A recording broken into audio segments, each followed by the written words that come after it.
اللہ کا نام لے کر جو بڑا مہربان نہایت رحم والا ہے۔ جو چیزیں آسمانوں میں ہیں اور جو چیزیں زمین میں ہیں سب اللہ کی تسبیح کرتی ہیں، اور وہ غالب ہے، حکمت والا ہے۔ وہی تو ہے جس نے کفار اہل کتاب کو پہلی لشکر کشی پر ہی ان کے گھروں سے نکال دیا۔ مسلمانوں، تمہارے خیال میں بھی نہ تھا کہ وہ نکل جائیں گے، اور وہ لوگ یہ سمجھے ہوئے تھے کہ ان کے قلعے ان کو اللہ کے عذاب سے بچا لیں گے، مگر اللہ نے ان کو وہاں سے آ لیا جہاں سے ان کو گمان بھی نہ تھا، اور اس نے ان کے دلوں میں دہشت ڈال دی کہ اپنے گھروں کو خود اپنے ہاتھوں اور مومنوں کے ہاتھوں سے اجاڑنے لگے۔ تو اے بصیرت کی آنکھیں رکھنے والو، عبرت حاصل کرو۔ اگر اللہ نے ان کے بارے میں جلا وطن کرنا نہ لکھ رکھا ہوتا تو ان کو دنیا میں بھی عذاب دے دیتا، اور آخرت میں تو ان کے لیے آگ کا عذاب تیار ہے ہی۔ یہ اس لیے کہ انہوں نے اللہ اور اس کے رسول صلی اللہ علیہ وآلہ وسلم کی مخالفت کی، اور جو شخص اللہ کی مخالفت کرے تو اللہ اسے سخت عذاب دینے والا ہے۔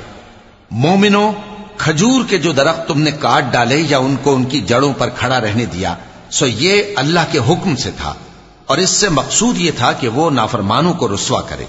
اور اے مسلمانوں، جو مال اللہ نے اپنے پیغمبر کو ان لوگوں سے جنگ کے بغیر دلوایا ہے اس میں تمہارا کچھ حق نہیں، کیونکہ اس کے لیے نہ تم نے گھوڑے دوڑائے نہ اونٹ، لیکن اللہ اپنے پیغمبروں کو جن پر چاہتا ہے غالب کر دیتا ہے۔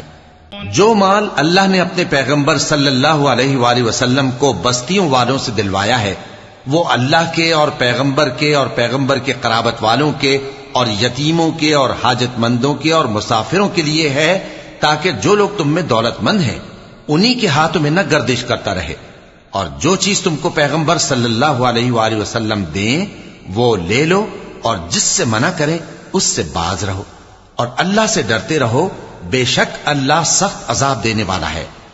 اور ان ضرورت مند مہاجروں کے لیے بھی جو اپنے گھروں اور مالوں سے خارج اور جدا کر دیے گئے ہیں، جو اللہ کے فضل اور اس کی خوشنودی کے طلبگار اور اللہ اور اس کے پیغمبر کے مددگار ہیں، یہی لوگ سچے ہیں۔ اور ان لوگوں کے لیے بھی جو مہاجرین سے پہلے اس گھر یعنی مدینے میں مقیم ہیں اور ایمان میں مضبوط ہیں، اور جو لوگ ہجرت کر کے ان کے پاس آتے ہیں وہ ان سے محبت کرتے ہیں، اور جو کچھ ان کو ملا اس سے اپنے دل میں کچھ خواہش اور خلش نہیں پاتے، اور ان کو اپنی جانوں پر مقدم رکھتے ہیں خواہ وہ خود بھی فاقے سے ہوں۔ اور جو شخص خود غرضی سے بچا لیا گیا تو ایسے ہی لوگ بامراد ہیں۔ اور ان کے لیے بھی جو ان مہاجرین کے بعد آئے اور دعا کرتے ہیں کہ اے پروردگار ہمارے اور ہمارے بھائیوں کے جو ہم سے پہلے ایمان لائے ہیں گناہ معاف فرما، اور مومنوں کی طرف سے ہمارے دل میں کینہ و حسد نہ پیدا ہونے دے، اے ہمارے پروردگار تو بڑا شفقت کرنے والا ہے، مہربان ہے۔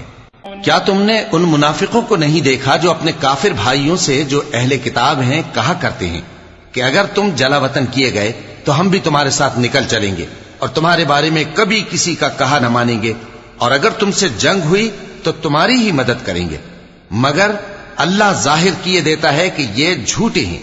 اگر وہ نکالے گئے تو یہ ان کے ساتھ نہیں نکلیں گے، اور اگر ان سے جنگ ہوئی تو یہ ان کی مدد نہیں کریں گے، اور اگر مدد کریں گے بھی تو پیٹ پھیر کر بھاگ جائیں گے، پھر ان کو کہیں سے بھی مدد نہ ملے گی۔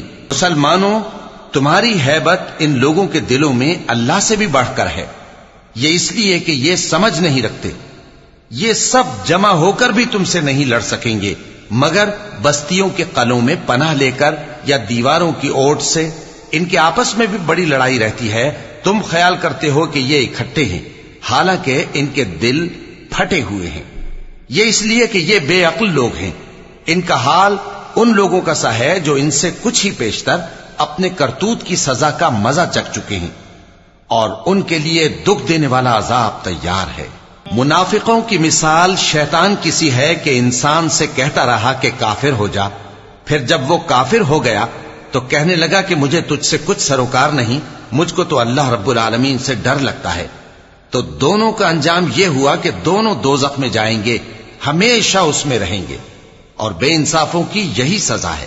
اے ایمان والو، اللہ سے ڈرتے رہو، اور ہر شخص کو دیکھنا چاہیے کہ اس نے کل یعنی آخرت کے لیے کیا سامان بھیجا ہے، اور ہم پھر کہتے ہیں کہ اللہ سے ڈرتے رہو، بے شک اللہ تمہارے سب اعمال سے خبردار ہے۔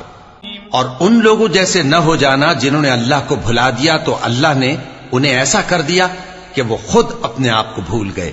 یہی لوگ ہیں نافرمان۔ اہل دوزخ اور اہل بہشت برابر نہیں، اہل بہشت ہی کامیابی حاصل کرنے والے ہیں۔ اگر ہم یہ قرآن کسی پہاڑ پر نازل کرتے تو تم اس کو دیکھتے کہ اللہ کے خوف سے دبا اور پھٹا جاتا ہے۔ اور یہ مثالیں ہم لوگوں کے لیے بیان کرتے ہیں تاکہ وہ غور کریں۔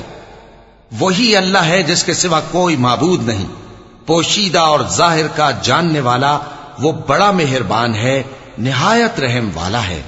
وہی اللہ ہے جس کے سوا کوئی عبادت کے لائق نہیں، بادشاہ حقیقی، ہر عیب سے پاک، سلامتی دینے والا، امن دینے والا، نگہبان، غالب، زبردست، بڑائی والا۔ اللہ مشرکوں کے شرک سے پاک ہے۔ وہی اللہ تمام مخلوقات کا خالق، ایجاد و اختراع کرنے والا، صورتیں بنانے والا، اس کے سب اچھے سے اچھے نام ہیں۔ جتنی چیزیں آسمانوں اور زمین میں ہیں سب اس کی تسبیح کرتی رہتی ہیں، اور وہ غالب ہے، حکمت والا ہے۔